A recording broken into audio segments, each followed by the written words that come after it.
Welcome. This is a public service announcement on invasive algae. Be sure to watch the whole video so you can be informed of what I share. I would like to share some facts to start. About 1% of the ocean is coral reefs. About 25% of the ocean is dependent on the coral reefs. Here is some information on what the algae is doing to these reefs. The invasive algae overgrows the coral reefs and it blocks out the sunlight to the coral, so the coral ends up dying. Some important information on coral. The coral is very important to reef habitats. It is the main food source and home for many of the sea creatures. So when the corals die, the creature life also slowly dies or leaves the reef. Invasive algae, the most common types include gorilla ogo,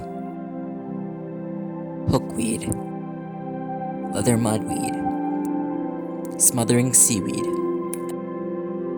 hope you learned a thing or two in this PSA, public service announcement, about invasive algae and how they are destroying coral reefs. Be sure to tune in next week for how we can slow this issue.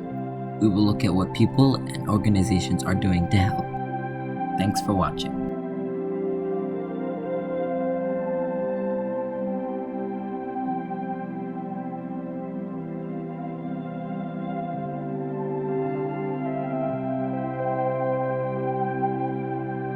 This is a public service announcement on the solutions to the invasive algae problem in our reefs.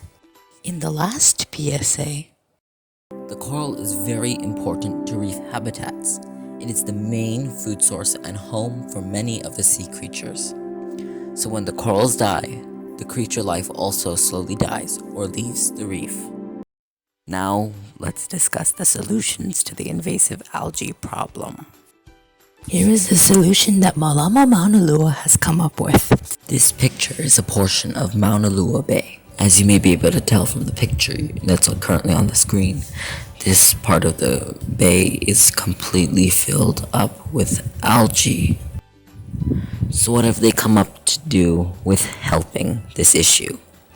They've decided on a hooky project, which hooky in Hawaiian means to pull. So it's the pull project, so they're pulling out the invasive algae. To date, Malama Mauna Lua has pulled out over 3.5 millions of pounds of the invasive algae, and it's being recycled as soil in local farms. After pulling out the invasive algae, they can slowly start replanting the native seagrass and slowly start rebuilding the reef. The next solution is from the DLNR, the Department of Land and Natural Resources. Their solution is using sea urchins that'll eat up all of the invasive algae. So what the people would do, they would just grab handfuls of the urchins and they put them out into the reef. The urchins would crawl all over the reef, collecting and eating all of the invasive algae. And in doing so, it will help the coral to stay alive and have the invasive algae not take it over. And the urchins don't eat the coral. So since the urchins wouldn't eat the coral, the reef could stay alive and the invasive algae would no longer be in the reefs. If you like this video, make sure you hit the like button. If you have any comments or feedback, make sure you leave them in the comments below. I'd love to hear your feedback. And next time, I will be posting a video with both of them combined so you can share that video with your friends. Thank you for watching.